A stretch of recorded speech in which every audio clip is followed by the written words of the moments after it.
El Imperio Romano ha sido y será siempre en la historia de la civilización en este planeta, que nos dé mucha información acerca de lo que puede llegar a significar todo un conglomerado de intereses y de convivencias, pero sobre todo de ambiciones.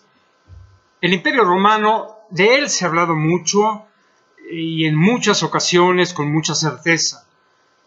Yo creo que es el ejemplo más importante en la historia de la humanidad, que ha concentrado tanto poder no en tan poco tiempo, pero sí con una larga duración.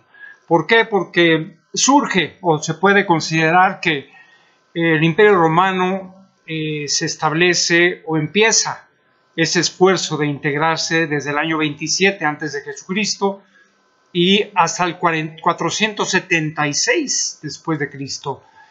Más de 4 siglos de poder, de dominio, de un imperio romano que significó parte fundamental de la historia de la civilización. Durante 3 siglos, el Imperio Romano tuvo como capital a Roma, y así continuó durante mucho tiempo, hasta que su última capital fue Constantinopla. Constantinopla es el nombre histórico de lo que es la actual ciudad de Estambul. Estambul, que está situada en los mismos lados del estrecho del río Bósforo, también se llama el estrecho de Estambul, y que tiene 30 kilómetros de longitud. Esto estoy hablando de Turquía. Turquía, que es un país que se extiende desde Europa Oriental hasta la Asia Occidental. Tiene además conexiones culturales con el antiguo imperio griego, igualmente el persa, el mismo romano, el bizantino y el otomano. Hablando de lo que es o lo que significó Constantinopla. Miren, el primer imperio romano, más bien el primer emperador del imperio romano, y les voy a decir antes que nada, se ha escrito mucho, se ha hablado mucho, se ha descrito mucho la historia del imperio romano, de esa antigüedad que fue tan significativa para la historia de la civilización. Por eso, pero yo trataré de resumir de alguna manera, alguna parte en esta primera grabación, lo que significa el Imperio Romano para la historia del mundo, la historia del planeta, la historia de la civilización. Miren, el primer emperador del Imperio Romano fue César Augusto. Le llamaban Trajano el Mayor, y logró finalmente una extensión en su territorio de casi 5 millones de kilómetros. Se han de imaginar la cantidad de kilómetros para una tierra que fue dominada y controlada por el ejército del Imperio Romano. O sea, los dominios de Roma se hicieron tan grandes, que muy pronto fueron complicadamente gobernables, sobre todo por un senado incapaz de mover de la capital toda su capacidad para orientar y para, sobre todo, dirigir el futuro del Imperio Romano. O sea, tampoco el Senado podía tomar decisiones con rapidez, estando tan lejos, sobre todo en algunas provincias que no estaban concentradas en lo que era la capital del Imperio Romano, que era Roma en ese entonces. El Imperio Romano como sistema político surge después de algunas guerras civiles que aparecieron, que surgieron después de la muerte de Julio César, otro emperador romano, y sobre todo en los momentos finales de la República Romana. Después de la guerra civil que se enfrentó, por ejemplo, a Pompeyo con el Senado, César se había convertido en un mandatario absoluto ahí en la capital de Roma, tanto que se hacía nombrar como un dictador vitalicio, un dictador para toda la vida. tal atrevimiento de Pompeyo, pues claro, no agradó a los miembros del Senado, pues sobre todo los más conservadores del Senado romano, que pues lógico conspiraron contra él y al final de todo lo asesinaron. César, que es muy conocido, ese asesinato por parte del Senado para este emperador romano, sobre todo durante los días primeros de marzo, dentro del propio Senado, ¿no?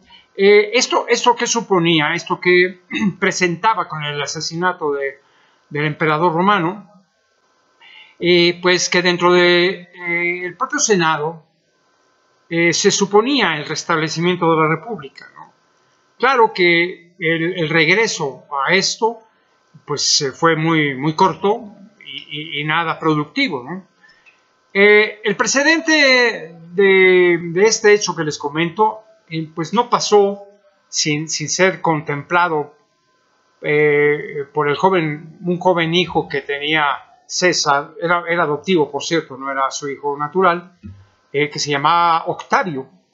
Este Octavio fue también muy importante en lo que es la historia del Imperio Romano. Se convirtió años más tarde en el primer emperador de Roma, después de derrotar en el campo de batalla pues a sus enemigos, ¿no? Primero a los que fueron asesinos de César y más adelante pues a su antiguo aliado que era Marco Antonio. Y la verdad pues era interesante cómo se movían en esas épocas en términos de lograr el poder, ¿no? Octavio, como les digo, se convirtió más adelante en el primer emperador de Roma. Después, como les digo, asesinan a César y después, pues a Marco Antonio. Marco Antonio, que por cierto es muy conocido, sobre todo en la película de Cleopatra, porque Marco Antonio, que se unió a la reina Cleopatra VII, por cierto, que había otras Cleopatras en el antiguo Egipto, que era una ambiciosa alianza, por supuesto, para poder conquistar Roma, ¿no? O sea, eran los enemigos del Imperio Romano, imagínense nada más. La República Romana, por cierto, no era un estado en el sentido contemporáneo, en términos absolutos, sino más bien era un conjunto de ciudades en la que cada una de ellas contaban con un grado diferente de autonomía, sobre todo en relación al Senado romano. Por ejemplo, desde finales del siglo II a.C. surge un filósofo que era senador romano, Séneca, que tenía 2 años. Más adelante les voy a comentar a Séneca, pero cuando digo a finales del siglo II, Séneca tenía 2 años. O sea, fue cuando Roma sufrió una serie de conflictos sociales, cuando hubo guerras civiles, conspiraciones, y al mismo tiempo se consolidaba la influencia del Imperio Romano más allá de la península itálica, ¿no? En el año 27 a.C., el Senado y el pueblo romano proclamaron a Octavio primer ciudadano, otorgándole el poder de proconsular del imperio y además el título de Augusto. ¿Qué hizo Augusto como emperador romano? Implementó, por supuesto, los principios de la sucesión dinástica, por lo que fue sucedido en la dinastía Julio-Claudia por Tiberio. Y después llegó Calígula, más adelante Claudio y finalmente Nerón, del que le estaba comentando. Sobre todo, esto sucedió en Nerón en la época de Séneca, que es el tema que estamos manejando en esta grabación. Miren, a partir del siglo V, el Imperio Romano comenzó a fragmentarse. Después de las migraciones germánicas, pues que superaban en número la capacidad del imperio, sobre todo para poder aceptar a los migrantes, que eran muchísimos, ¿no? Que aunque, claro, el ejército romano pudo rechazar a algunos de los invasores importantes, en el caso de, por ejemplo, de Atila, muy conocido de alguna manera, le decían Atila el Uno. Entonces pudieron dominar a Atila en esa época el Imperio Romano, ¿no? Este fue el Imperio Romano fue uno de los más grandes de la historia universal, porque dominó una extensión territorial tan grande como les comento, más de 5.000 kilómetros, bueno, muchísimo, ¿no? O sea, esto abarcaba Europa, África del Norte, e inclusive el Oriente Próximo, ¿no? Esto es desde el Muro de Adriano, por ejemplo, en lo que es Inglaterra, hasta las costas del río Éufrates, muy cerca de Siria, ¿no? Después dominó las fértiles planicies de Europa Central hasta los márgenes del río Nilo, o sea, llegaron hasta el río Nilo en Egipto. Eran tremendos el ejército que se comandaba en el Imperio Romano. Miren, el Imperio Romano alcanzó su mayor extensión territorial, sobre todo en el reinado de Trajano. Estamos hablando del reinado que surgió desde el año 98 al 117 después de Cristo. La población durante ese periodo llegó a ser más o menos entre 55 y 60 millones de habitantes, una cantidad enorme para esa época, pero así llegó a dominar el Imperio Romano a tanta gente y a tanto territorio. En ese entonces los idiomas de los romanos eran el latín, que por cierto Virgilio pues estableció como fuente de unidad y tradición romana. Aunque claro, el latín fuera el idioma principal de los tribunales, por supuesto, y la administración pública del Imperio Occidental y sobre todo del ejército de todo el imperio. O sea, no se impuso oficialmente a los pueblos bajo el dominio del Imperio Romano. Por ejemplo, Alejandro Magno, que es otra personalidad extraordinaria, impulsó el griego helenístico, ¿no? dentro de lo que era el Imperio Romano como idioma oficial del imperio, ¿no? que pues no se estableció como algo genérico, pero sí se habló mucho de cómo interpretar y cómo practicar el griego helenístico. Miren, el Imperio Romano era una sociedad multicultural con realmente una capacidad sorprendente para unir, o sea, capaz de crear un sentido de identidad común y sobre todo asimilando a muchos de los pueblos que eran muy diferentes entre sí, ¿no? La preocupación de los romanos por la creación por ejemplo, de monumentos y aquellos espacios de la comunidad abiertos al público, lo hicieron, o sea, ayudaron mucho a esta unidad. O sea, por ejemplo, establecieron foros, circos, anfiteatros, balnearios, y todo esto ayudó a determinar, a concretar, a fomentar un sentimiento de romanidad. O sea, una romanidad que uniera a todos, ¿no? Esa fue una de las virtudes del Imperio Romano, por lo cual duró tantos años pues, dominando, ¿no? Miren, en la época de Augusto, más o menos alrededor de pues, un 35% de los que vivían en Italia, pues eran esclavos. La esclavitud era una institución difícil, pero económicamente útil, que soportaba la estructura social romana, ya que la industria y la agricultura pues dependían de esta, ¿no? En las ciudades, por ejemplo, los esclavos podían ejercer diversas profesiones,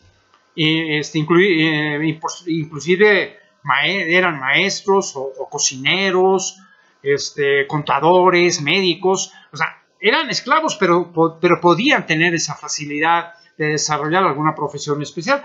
Claro, la mayoría realizaba solamente tareas pues realmente con lo que era la esclavitud, ¿no? Muy poco calificadas, como lo es un médico o un contador, ¿no? La esclavitud romana no se estableció alrededor de una discriminación racial, ¿no? O sea, no era un racismo puro, porque durante la expansión republicana, que fue un periodo en el que se generalizó la esclavitud, que era la principal fuente de esclavos, ¿de dónde surgían? Pues eran prisioneros de guerra, de diferente tipo de tribus, de etnias, de grupos. O sea, por ejemplo, en la conquista de Grecia, cuando conquistaron Grecia, el Imperio Romano, llegó a Roma un gran número de esclavos, pero eso sí, muy calificados y educados, porque en Grecia, ustedes lo saben, la fuente de la filosofía, y eran muy educados, muy calificados, muy preparados sobre todo, ¿no? Mira, por ejemplo, la mujer romana era pues bastante independiente, hablando de la libertad en ese entonces, de que la mujer pudiera participar ampliamente, ¿no? No era no existían actos feministas ni nada por el estilo, pero la mujer era bastante independiente, comparándolo con pues, muchas de las culturas de la antigüedad. Tenían, por ejemplo, las mujeres el derecho de contar y administrar propiedades, sin que tengan que ser subordinadas a su marido, así, y mucho menos legalmente. O sea, había realmente una liberación femenina en esa época, ¿no? Ahora, durante la República y el Imperio Romano, por ejemplo, las mujeres romanas eran libres de ser consideradas ciudadanas inclusive, ¿no? O sea, no existía el sufragio femenino, pero lograron muchas mujeres ocupar cargos políticos de alto nivel, incluso pues hubo muchas que sirvieron al ejército romano, que eso probablemente para esa época era bastante especial. Pues ese fue parte del éxito del Imperio Romano, ¿no? El poder integrar a todas las etnias, a todas las tribus, a todos los que llegaron a formar parte del Imperio Romano para que con esa unidad pues llegase a ser tan poderoso durante tantos años. Miren, por ejemplo, la forma muy antigua del matrimonio, pues en donde la mujer estaba sujeta a la autoridad de su marido, pues perdió su fuerza y dejó de ser una moda, sobre todo durante el periodo imperial, ¿no? Ese fue el avance, ese fue realmente el avance generalizado de un imperio tan fuerte. Por ejemplo, una mujer romana casada continuó siendo dueña de los bienes que llevaba a la boda, ¿no? O sea, técnicamente, incluso cuando ya se cambió su residencia para estar con su esposo, ella todavía tenía la autoridad de su padre, y solo cuando su padre moría, él era cuando era libre, en términos legales, en esa época. Esto que nos dice, que demuestra el grado relativo de independencia de la mujer romana, comparándolo con otras culturas de la antigüedad y sobre todo, inclusive podemos llegar a la época moderna. La historia del Imperio Romano marca un punto de ocaso, determina. O sea, cuando llega la ruina del Imperio Romano es muy sencilla, ¿no? y muy evidente. Por ejemplo, en lugar de preguntar por qué el Imperio Romano fue destruido, deberíamos más bien sorprendernos de que haya subsistido tanto tiempo. O sea, las legiones de reconocimiento, por ejemplo, en guerras lejanas, adquirieron los vicios de los extranjeros y de los mercenarios, que fue un motivo por el cual empezó a resquebrajarse el Imperio Romano. O sea, primero oprimían la libertad de la República y después pues violaron la majestuosidad de la púrpura. O sea, los emperadores, deseosos de asegurar su seguridad personal y sobre todo la paz pública, pues solamente pues, se dedicaron a corromper la disciplina de las tropas. O sea, que aquellos que presionaban al emperador y a los enemigos, ¿no? O sea, la potencia del gobierno militar romano se relajó. Y al final de todo, pues se disolvió, ¿no? Sobre todo por las instituciones parciales de Constantino.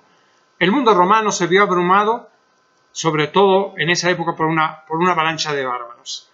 En su momento continuaremos con lo que pasó con el tremendo Imperio Romano. Entremos ahora a un tema importante del cual quiero hablarles, que es de Lucio Aneo Séneca. ¿Quién fue Lucio Aneo Séneca? Era llamado el Séneca el joven, o sea, para distinguirlo de su padre, porque Séneca fue un filósofo, un político, un orador y un escritor romano. Escribió muchas obras de carácter moral. Y su padre fue orador, que su padre se llamaba Marco Aneo Séneca, y que fue pretor, senador y cónsul sufecto, o sea, durante los gobiernos de Tiberio, de Calígula, hasta de Nerón. Además, Esto implica un gran antecedente de un filósofo tan importante como Séneca. Porque Séneca no realmente fue un filósofo de tantos, siendo sobre todo senador romano. O sea, él Séneca destacó como intelectual y como político. Además era muy buen orador. Fue una figura predominante en la política romana, sobre todo en los reinados de Claudio y de Nerón. Fue uno de los senadores más admirados, que influían mucho y los respetaban. Esto les estoy hablando entre los años 54 y 62 después de Cristo, en la historia del Imperio Romano. Después, pues hizo de muchos enemigos, desgraciadamente, y más adelante se vio pues obligado a retirarse de la primera línea política, sobre todo en el año 62. Sobre todo fue acusado pues muy falsamente, ¿no?, de participar en esa conjura contra Nerón. O sea, sobre todo porque uno de sus alumnos, llamado Pisón, lo condenó a muerte, ¿no? Y luego se suicidó en el año 65. Bueno, miren, como escritor, Séneca pasó la historia como uno de los más importantes representantes del estoicismo. La obra de Séneca constituye la principal fuente escrita en filosofía estoica y se conserva inclusive en la actualidad, ¿no? Abarca Séneca tantas obras de teatro, por ejemplo, como diálogos filosóficos, tratados de filosofía natural, consolaciones y cartas, usando un estilo pues muy retórico, muy accesible, ¿no?, y sin muchos tecnicismos. Fue muy claro, ¿no? Y sobre todo él estableció las principales características del estoicismo tardío. Al lado por ejemplo, de Epicteto y de Marco Aurelio, es considerado como un exponente de muy alto nivel. Miren, la influencia de Séneca en generaciones posteriores fue inmensa, porque realmente Séneca pues realmente no es muy conocido, sobre todo en la actualidad, pensando en Sócrates, pensando en Platón o en Aristóteles, ¿no?, de los filósofos griegos. Sobre todo durante el Renacimiento fue muy admirado y venerado, o sea, con toda esa base moral que tenía Séneca, ¿no?, incluso de los cristianos, ¿no? Fue un maestro de estilo literario y además un modelo para las artes dramáticas. Miren, Séneca siempre tuvo una salud enfermiza, especialmente porque padecía asma desde su infancia. Tanto es que pues llegó a escribir que lo único que le impedía suicidarse era la incapacidad que tenía su padre de soportar su pérdida, ¿no? Al final de todo, Lucio Aneo Séneca, por cierto, que nace en el año 4 a.C. y muere después al suicidarse en el año 65 después de Jesucristo. Les comento esta parte sencilla de la historia personal de Lucio Aneo Séneca. Lo más importante de Séneca es lo que puede ser relevante para aquellos que amamos las letras, que entendemos y seguimos la filosofía, la historia de la filosofía en este planeta.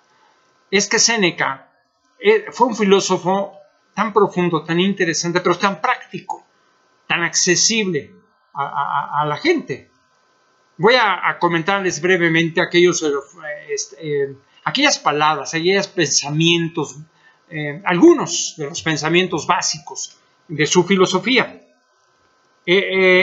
Séneca decía, por ejemplo, que una mente serena es la que puede permanecer en un lugar y habitar consigo mismo.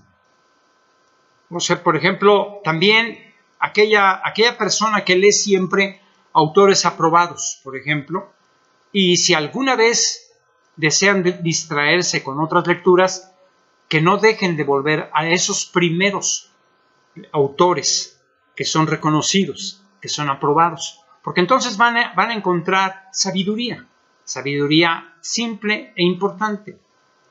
Séneca decía también que es pobre no el que tiene poco, sino el que desea más. Vean lo importante, ¿no? No es el que tiene, sino el que desea más. La riqueza empobrece más de lo que beneficia. Por eso el pobre no es el que tiene poco, sino el que desea más, el que desea más riqueza. O sea, tener lo necesario, decía Séneca, y después lo suficiente. Miren, en relación a la amistad, Séneca decía que siempre se puede juzgar después de amar, y no amar y después juzgar. Es muy importante, son expresiones breves filosóficamente de Séneca, pero para que ustedes vayan entendiendo y reflexionando el contenido de sus pensamientos, porque no es fácil entender la filosofía, sobre todo si leemos a Sócrates, a Platón o a Aristóteles, o ya no digamos a Jorge Federico Nietzsche, que fue uno de los últimos grandes, superiores filósofos de la época contemporánea. Es otro tema que me agradará hablarles más adelante. Miren, Séneca decía, algunos enseñan a engañar por el temor a ser engañados. Quien es adicto o expuesto a concebir sospechas o a tener desconfianza, le dan la oportunidad a otro el derecho de engañarlos. Parece un galimatías, parece algo muy complicado, pero si ustedes lo analizan, lo observan a profundidad, van a comprender su contenido. Porque algunos enseñan a engañar, porque no quieren ser engañados, equivocados. O sea, si son adictos a concebir sospechas, si todo para ellos es sospecha o son desconfiados, entonces hay otros que aprovechan eso para engañarlos. Decía Séneca, se debe vivir sin reservarse nada, que no se pueda confiar inclusive a un enemigo. Es muy interesante eso. Cuando uno puede confiar a un enemigo, entonces puede uno vivir sin estarse reservando nada. O sea, decía también que es muy equivocado confiar en todos, también como no confiar en nadie. Otro pensamiento de Séneca cuando hablaba esto sobre el temor a la muerte. Él decía, Séneca, que no debe llevar una vida, o sea, no se debe llevar una vida tranquila, aquel o aquella que se preocupa alargar su existencia en forma excesiva. Séneca consideraba que la mayoría de los seres humanos se encuentran entre el temor a la muerte y los tormentos que tiene la vida, porque no quieren vivir a plenitud ni tampoco saben morir. También nos decía que aquel o aquella que desprecia su propia vida es amo y propietario de la de los demás. Eso tienen que irlo analizando poco a poco. O sea, que aquel o aquella que desprecia su propia vida es amo y propietario de los demás. Hay que analizarlo con calma. Es un reto realmente analizar los pensamientos de cualquier filósofo, pero bueno, es un reto que yo creo que pueden salir adelante con calma, con disciplina y con entrega, ¿no? Apasionamiento. Decía Séneca que ningún bien le sirve al que lo tiene si no posee un ánimo dispuesto a perderlo. O sea, ninguna pérdida se soporta fácilmente como aquella cuando al perderla ha dejado de desearse. También nos decía Séneca, por eso el que es capaz de sobrevivir con la pobreza resulta realmente rico. También nos decía Séneca que en la honestidad, respecto a la honestidad, nos decía que debían evitarse las apariencias rurales o campiranas, ¿no? O sea, por ejemplo, el pelo sin arreglarlo, una barba descuidada, odiar a la riqueza, dormir en el suelo y evitar, pero sobre todo evitar la vanidad que lleva el mal camino. Cuando hablaba de filosofía, Séneca decía que esta disciplina del pensamiento desempeña o funciona en el sentido común, en la cortesía y en ser sociable. También nos comentaba que es contra la naturaleza atormentar al cuerpo, que les repugne el aseo simple, que les agrade la suciedad o alimentarse con manjares que pueden ser no solo desagradables, sino inclusive repugnantes. Eso es algo muy definitivo de Séneca. Séneca decía que filosofar significa tener la necesidad de ser sobrio o medido, ponderado o abstinente, porque es grande aquel o aquella que utiliza vajillas o utensilios sencillos pensando que son de oro o plata. Por ejemplo, las fieras se alejan de los peligros que ven, ya que han huido, se encuentran tranquilas. Por otro lado, nosotros nos angustiamos con los peligros del presente y del pasado. La verdadera amistad, decía Séneca, es aquella que no rompe con nada, ni aun con la esperanza, ni con los miedos, ni por cuidarse de nuestro bienestar, entendiendo que muchos han tenido amigos, pero no de amistad. Por otro lado, Séneca decía que es nocivo, malo o dañino convivir con muchos, o sea, con mucha gente, porque la mayoría nos recomendará algún vicio o poder ser contagiados por este. O sea, al grado de ser contagiados simplemente al hacer contacto con algo peligroso para la salud y el equilibrio. O sea, les hablo de la muchedumbre, de la mayoría. O sea, resulta al final dañino, puede resultar. Sí, no, más bien para Séneca decía que era dañino convivir con muchos. O sea, el riesgo, nos establecía Séneca, es que al convivir con la turba o la masa de seres desconocidos, nos podemos convertir en más avaros, en más ambiciosos. Con la liberación de los instintos, podemos llegar a ser crueles e inhumanos. O sea, que siempre estamos al borde de caer en ese abismo. Entre esa turba de humanos socialmente integrados, decía Séneca, el vecino con riqueza invita a la codicia.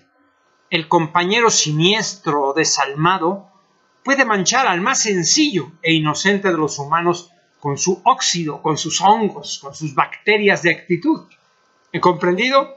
Bueno, decía Séneca también, si acaso alguien decide ser como los malos, porque son muchos, o no hacerse enemigo de muchos, porque no son iguales a ti, por ejemplo, pues entonces es mejor retirarse dentro de sí mismo con la medida de lo posible. O sea, en la medida de lo posible, no siempre es posible, pero el retirarse a sí mismos es alejarse, es buscar un sitio para uno mismo. El ser uno mismo es estar con uno mismo o en sí mismos. Decía también Séneca que convivir entonces con aquellos que nos invitan a ser mejores, a recibir y admitir que los admitamos en sus vidas, a aquellos que ustedes puedan ayudar a ser mejores, porque los hombres y mujeres aprenden enseñando. Repito, entonces, bueno, que hay que convivir entonces con aquellos que nos invitan a ser mejores, que nos reciben, que nos admiten en su vida, ¿no?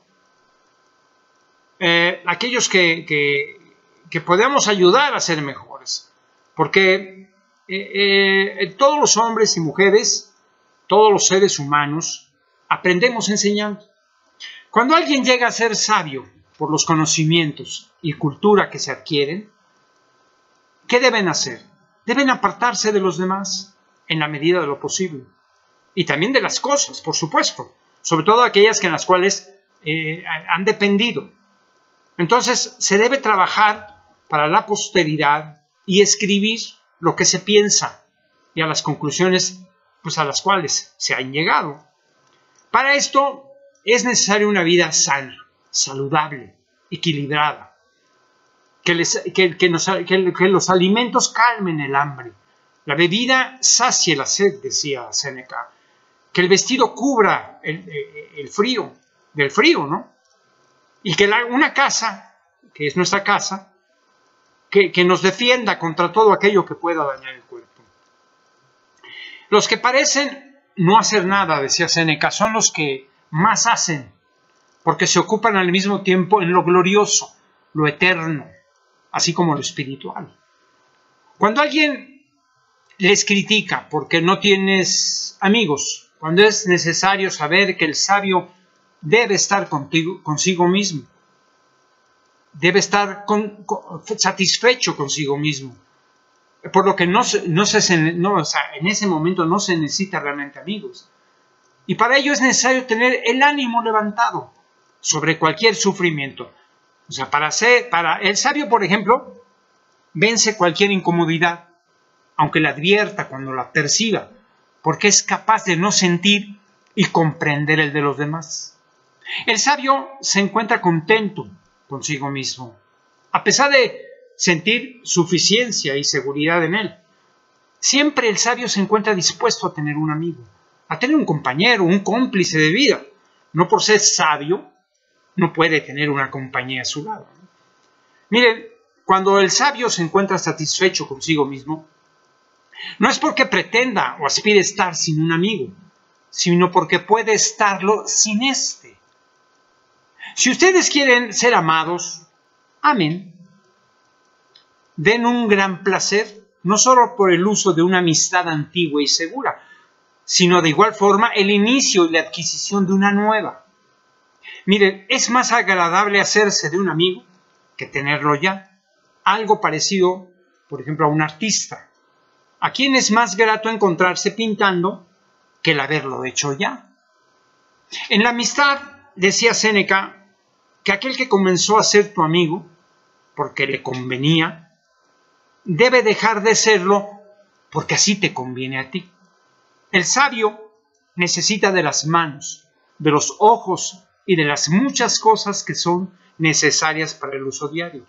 No por ello se encuentra en la pobreza extrema, en la miseria o en la desnudez. El sabio se recluye en sí mismo entregándose a sus pensamientos, en una soledad compartida con sus libros y sus cavilaciones, porque dentro de este límite encierran su felicidad. O sea, no es feliz quien no cree serlo. Tú no puedes ser feliz si no crees que puedes serlo. Bueno, hay mucho que hablar sobre Séneca, con toda la capacidad que tuvo este gran filósofo y senador romano, del cual me agradará mucho poder conversar con ustedes, contemplar algunos pensamientos de Séneca que son sensacionales y que les van a dar la oportunidad a cada uno de ustedes para que puedan realmente enriquecer su cultura, su conocimiento de la filosofía antigua, de este gran filósofo que nació realmente con esa virtud y con esa capacidad para ser uno de los filósofos y senador romano de los más importantes. Espero que les haya agradado esta conversación, esta plática que les he hecho a ustedes, no solamente de una parte que es inmensa de la historia del Imperio Romano, sino también de uno de los seres humanos que nos ha dejado en la historia un concepto, una idea de la filosofía moral de aquellas épocas. Espero poder tener la oportunidad de que nos encontremos nuevamente en otra conversación mutua entre ustedes y yo. Muy agradecido por ello y les deseo que tengan un feliz término de día o de mes o de